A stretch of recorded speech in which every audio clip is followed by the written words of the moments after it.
Good morning students. आज हम लोग नेक्स्ट यूनिट 4 का नेक्स्ट टॉपिक पढ़ेंगे, दैट इज ब्रिक्स।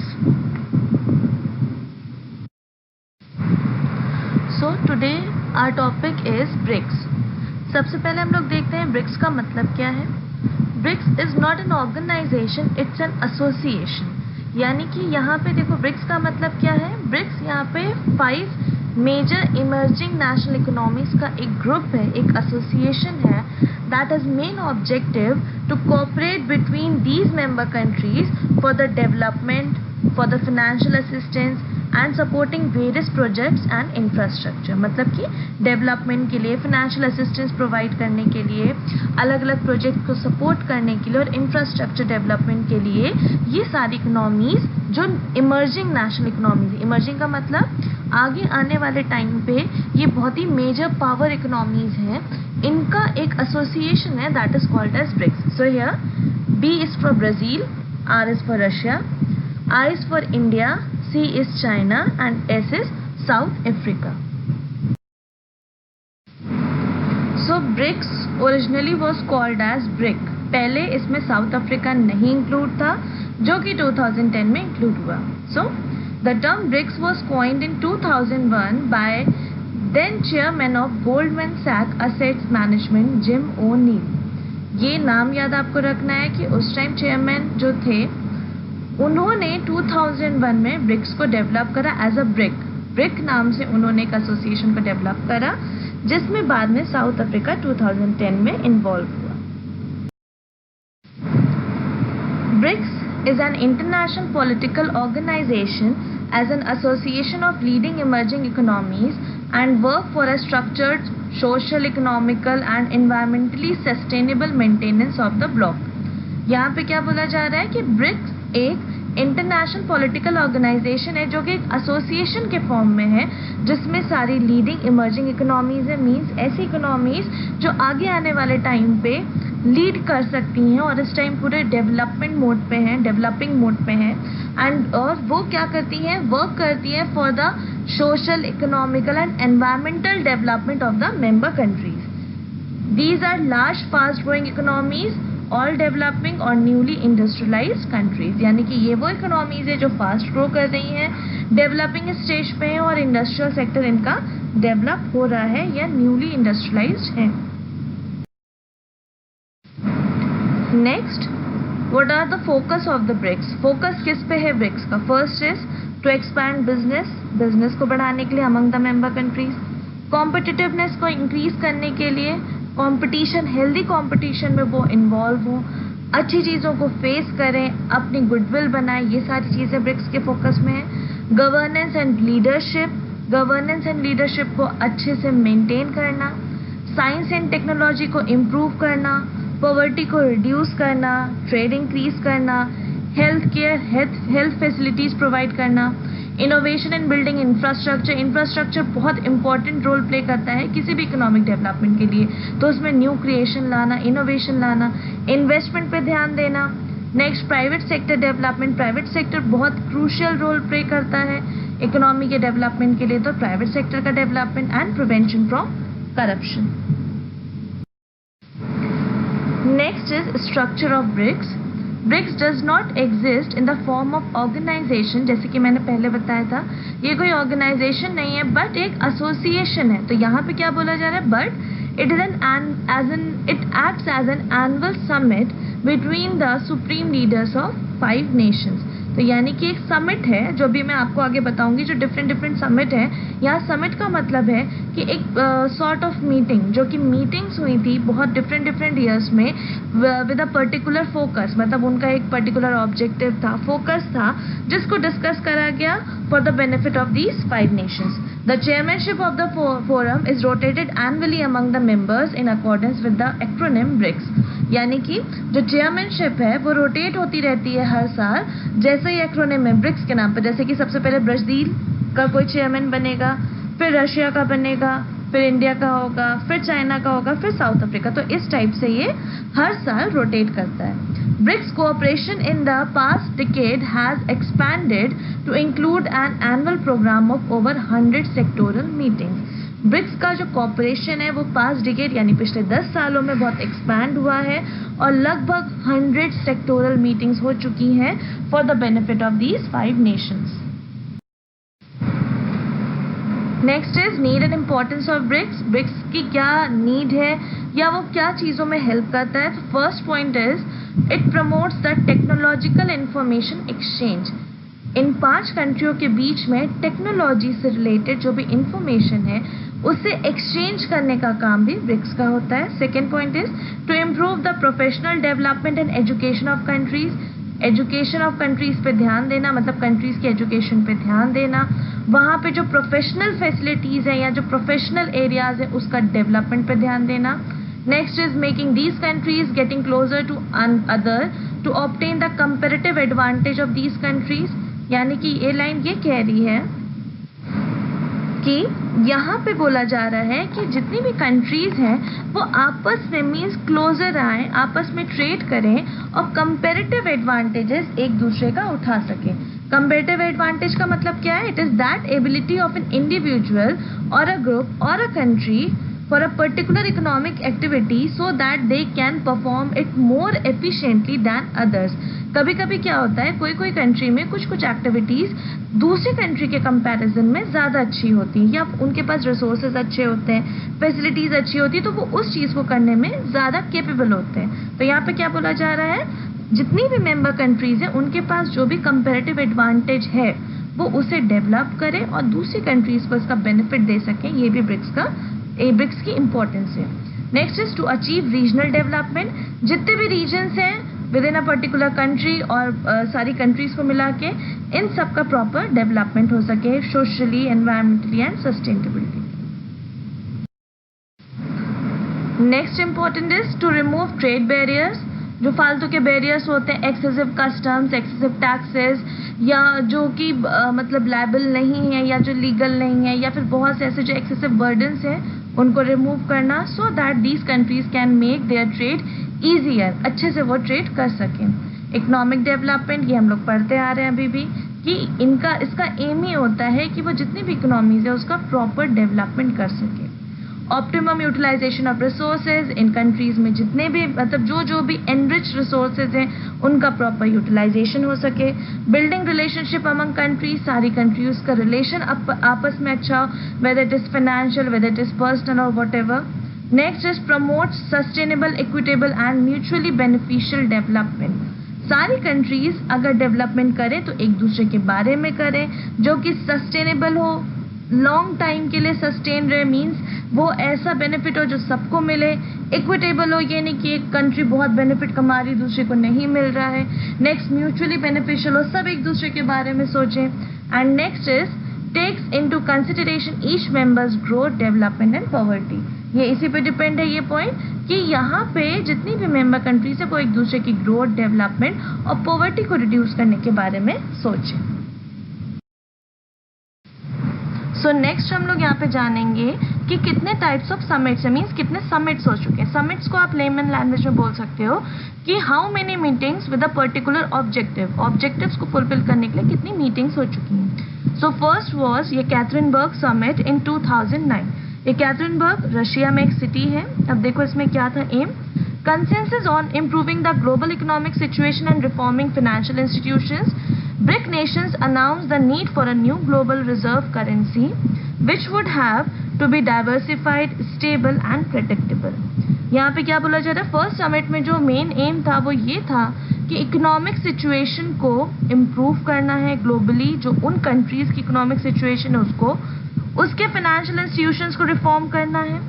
उसके बाद ब्रिक्स ने अनाउंस करा कि एक ग्लोबल रिजर्व करेंसी बनाएंगे जो कि डाइवर्सिफाई हो, मीन्स हर जगह उसका यूज हो सके, स्टेबल हो और प्रिडिक्टेबल हो, जिसका अनुमान लगाया जा सके कि उसका आगे क्या स्टेटस होने वाला है। वैसे तो रिजर्व करेंसी मेनली क्या होती है, एक फॉरेन करेंसी होती है that is held in significant quantities by the central banks और other monetary authorities as a part of their foreign exchange reserves. अलग अलग कंट्रीज के जो सेंट्रल बैंक्स हैं उसे होल्ड करते हैं। ये मेनली इसलिए होती है सो दैट कि जो इंटरनेशनल ट्रांजैक्शन है उन्हें ढंग से करा जा सके, इंटरनेशनल इन्वेस्टमेंट्स करे जा सके, तो उसके लिए होता है। तो यहाँ पे ब्रिक्स ने सोचा कि वो एक ग्लोबल रिजर्व करेंसी को एस्टैब्लिश करेंगे। Next was Brasilia Summit, which was held in 2010. Brasilia is the capital city of Brazil. So here South Africa officially became a member nation. मैंने बताया था 2010 में साउथ अफ्रीका एक मेंबर नेशन बन गया था. Iran and nuclear weapons development, the furtherance of the BRIC as an international body, the global economic situation at that time, the reform of financial institutions, the financial G20 and cooperation and issues related to global governance. यहाँ पे क्या क्या बोला जा रहा है कि Iran nuclear weapon development आगे और जितनी भी चीज़ें थी कि ब्रिक को एक as an international body establish उन्हें करना था. ग्लोबल इकोनॉमिक सिचुएशन उस टाइम की क्या थी उसके बारे में सोचना, फिनेंशियल इंस्टीट्यूशंस के रिफॉर्म्स को मेंटेन करना, G20 के बारे में. ठीक है, उस टाइम बहुत ज़्यादा मतलब ये था कि G20 कैसे करना है, सब कैसे कंप्लीट करना है, और cooperation and issues related to global governance, यानी कि ग्लोबली कैसे अपनी इकोनॉमी को प्रेजेंट करना है, ये सब ब्राजीलिया समिट में डिसाइड किया गया था. Next summit is Sanya Summit that held in 2011. Sanya is a city in China. इसमें क्या था? Economics, anti-terror law under UN auspices, United Nations Security Council reforms, decision to cease mutual trade payments in US dollars and instead henceforth give credit to one another in their national currencies alone. इसमें क्या सोचा गया था? Economy को strong करना है, economics कैसे develop करनी है, एंटी टेरर लॉ बनाना है. ठीक है, यूनाइटेड नेशन सिक्योरिटी काउंसिल को रिफॉर्म करना है, decision to cease mutual trade payments in US dollars, मतलब सबने मिलकर सोचा कि अब हम यूएस डॉलर में ट्रेड पेमेंट नहीं करेंगे बल्कि अब मतलब एक दूसरे की नेशनल करेंसी में करेंगे. इससे क्या होता है, कंट्रीज को बेनिफिट मिलता है financially. Next was held in 2012 that is in new Delhi. New Delhi सबको पता है अपनी नेशनल इकोनॉमी की कैपिटल है. ठीक है, सो इसमें क्या है, a proposal to create a joint BRICS development bank that would finance investments in developing nations. ये अभी आगे होगा, बताऊंगी इसके बारे में. एक पर्टिकुलर बैंक को क्रिएट करने का प्रपोजल रखा गया जो कि पूरी तरीके से जितनी भी इकोनॉमी मेंबर कंट्रीज हैं उनके फिनेंशियल इन्वेस्टमेंट, उनके फिनेंस से रिलेटेड सारे डिसीजंस या उसको डेवलप करने के लिए अलग अलग मेथड्स बता सके. ऐसे एक बैंक के लिए प्रपोजल रखा गया. Okay, so next summit is Durban summit. Durban is city in south Africa. South Africa में हुआ था और ये 2013 में हेल्ड हुआ था. अब इसमें क्या है, negotiations for setting up the bank, जो बैंक के बारे में अभी हमने डिस्कस किया था इससे पहले, उसके बारे में नेगोशिएशंस हुए थे, बातचीत हुई थी, कंक्लूजन पे आए गए थे, ये सारी चीज़ें इसमें हुई थी. At the meeting it was discussed inclusive and sustainable development and the reform of global governance institutions.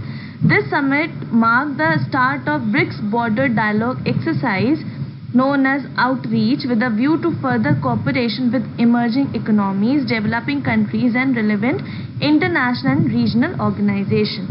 इस पर्टिकुलर मीटिंग में ये डिस्कस हुआ था कि कैसे हमें सस्टेनेबल डेवलपमेंट की ओर ध्यान देना है, अपनी जितने भी रिसोर्सेज हैं उनको अच्छे से डेवलप करना है, कैसे ग्लोबल गवर्नेंस जितने भी इंस्टीट्यूशंस हैं उनके रिफॉर्म को अडॉप्ट करना है, कैसे जितने भी मतलब जितने होते हैं ना WTO, वर्ल्ड बैंक, ये जितनी भी चीज़ें हैं इनके अकॉर्डिंग कैसे रहे कि अपनी इकोनॉमी का बेनिफिट देखना है, ये सारी चीज़ें. और आगे कैसे इमर्जिंग इकोनॉमीज़ में कोऑपरेशन बढ़ाना है, कैसे इंटरनेशनल ऑर्गेनाइजेशंस को सेटअप करना है, डेवलप करना है, ये सारी चीज़ें डर्बन समिट में डिस्कस हुई थी. Next is Fortaleza Summit. Fortaleza is a city in Brazil. Brazil में ये सिटी है और ये हुआ था 2014 में. इसमें देखो क्या था, creation of two financial institutions, the new development bank to finance infrastructure. ये जो बात हुई थी कि जो बैंक को स्टैब्लिश करना गया है वो क्रिएट हो गया था. किस लिए हुआ था, टू फाइनेंस इंफ्रास्ट्रक्चर को फिनेंस करने के लिए और सस्टेनेबल डेवलपमेंट प्रोजेक्ट्स को फिनेंस करने के लिए with $50 billion in capital to start with. Starting में ही $50 बिलियन कैपिटल के साथ ये पर्टिकुलर बैंक को स्टार्ट किया गया and $100 billion contingent reserve arrangement to tide over members in financial difficulties. Contingent का मतलब होता है in the case of emergencies, यानी कि अगर हम इसको एक्सप्लेन करें तो इमरजेंसी के लिए जो रिजर्व बनाया जाता है दैट वाज अबाउट $100 बिलियन. ठीक है, So next summit was held in 2015. That was UFA summit. UFA एक सिटी है रशिया में. इसमें देखो क्या था, the summit coincident with the entry into force of constituting agreements of the new development bank and the BRICS contingent reserve arrangement, and during the summit inaugural meetings of the NDB was held. यानी कि इसमें जो new development bank था उसके बारे में arrangements करने पे फोर्स किया गया, यानी कि कैसे अग्रीमेंट्स को कॉन्स्टिट्यूट करना है, कैसे उसके सारे रूल्स एंड रेगुलेशंस को बनाना है, जो कंटिजेंट रिजर्व है यानी जो इमरजेंसी के लिए रिजर्व बनाया गया है उसका अरेंजमेंट कैसे होना है, कैसे उसके लिए भी नए नए अग्रीमेंट्स को साइन अप करना पड़ेगा, डिसाइड करना पड़ेगा, ये सारी चीज़ें हुई थी इसमें इस पर्टिकुलर सब्जेक्ट्स में, और इसके अकॉर्डिंग मीटिंग्स भी हुई थी। और ये अनाउंस हुआ था कि that NDB would be lending in local currency, जो भी जिस भी कंट्री की लोकल करेंसी होगी उसमें वो लोन प्रोवाइड करेगा। और एक और चीज़ बोली गई थी कि वो नॉन ब्रिक्स मेंबर कंट्रीज़ के लिए आने वाले समय में मेंबरशिप को ओपन करेगा। नेक्स्ट इज बेनालिम इन 2016। बेनालिम जो है वो गोवा में ही एक छोटा सा शहर है, टाउन है, इंडिया में ही है ये चीज़। अब आगे देखो इसमें क्या है, a statement was issued that read the member states strongly condemn terrorism in all its form and manifestations and stress that there can be no justification whatsoever. The group had also decided to set up a credit rating agency at some point in the future. सबसे पहले तो हम लोग देखो इसमें इसका पहला part पढ़ते हैं कि टेररिज्म के लिए ये सोचा गया था कि कैसे सारी चीज़ों को सॉल्व करा जाए, यानी कि एक तरीके से जितने भी स्ट्रेस हैं किसी भी इकोनॉमी में जो उसकी इकोनॉमिक ग्रोथ को रोकती हैं, इन सारी चीज़ों के लिए डिस्कशन किया गया था। और ये भी डिसाइड किया गया था कि आने वाले टाइम पे हम लोग क्रेडिट रेटिंग एजेंसीज को स्टैब्लिश करेंगे। क्रेडिट रेटिंग एजेंसीज मेनली होती क्या है, ये वो कंपनीज होती हैं जो कि क्रेडिट की रेटिंग्स को असाइन करती हैं। क्रेडिट रेटिंग असाइन करने का मतलब वो ये बताती है कि डेटर की एबिलिटी कितनी है कि वो अपने डेट को पे बैक कर सकता है। तो ये सारी चीज़ों को डेवलप करने का इस पर्टिकुलर समिट में डिसाइड किया गया था। Other agreements included to set up research centers in the field of agriculture, railways and BRIC sports council sorry। तो यहाँ पे क्या बोला गया था, जो इसके अलावा कौन कौन से अग्रीमेंट सेटअप हुए थे कि रिसर्च सेंटर्स हमें ओपन करने हैं या इनको आगे फ्यूचर में ओपन करने के बारे में सोचना है in the field of agriculture को डेवलप करने के लिए, रेलवेज को और स्पोर्ट्स काउंसिल्स को, यानी कि जो मेंबर कंट्रीज हैं उनमें प्रॉपर स्पोर्ट्स एक्टिविटीज़ होती रहें जो कि इकोनॉमिक बेनिफिट भी दें, हेल्दी एनवायरनमेंट भी बनाए, इसके लिए डिसीजन लिया गया। Next summit was held in 2017 that is in Xiamen. Xiamen जो है एक सिटी है चाइना में।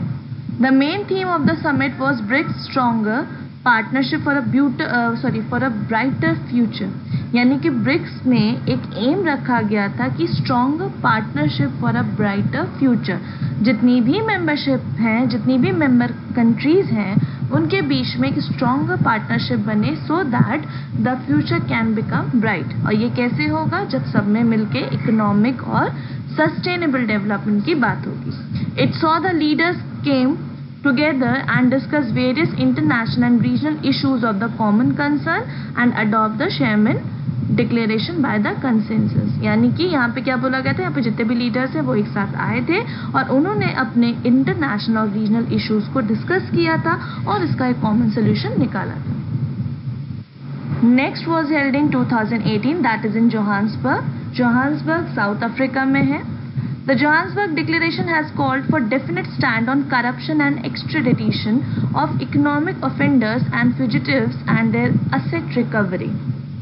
पहले इस लाइन का मतलब समझ लेते हैं, यानी इस डिक्लेरेशन में क्या डिस्कशन हुआ था, किस चीज़ पे स्टैंड लिया गया था, करप्शन पे, एक्स्ट्राडिशन ऑफ यानी कि कौन कौन सी चीज़ों पे, जैसे इकोनॉमिक ऑफेंडर्स होते हैं, ऑफेंड करते हैं इकोनॉमिक के डेवलपमेंट को ऑफेंड करते हैं उनके खिलाफ, या फ्यूजिटिव वो पर्सन होते हैं जो कि जैसे कि कोई गलत काम करके लॉ से भागते हैं, लाइक जैसे पुलिस से भागते हैं, कानून से भागते हैं, यानी कि उन्होंने किसी चीज़ की चोरी करी होती है, एस्केप करा होता है।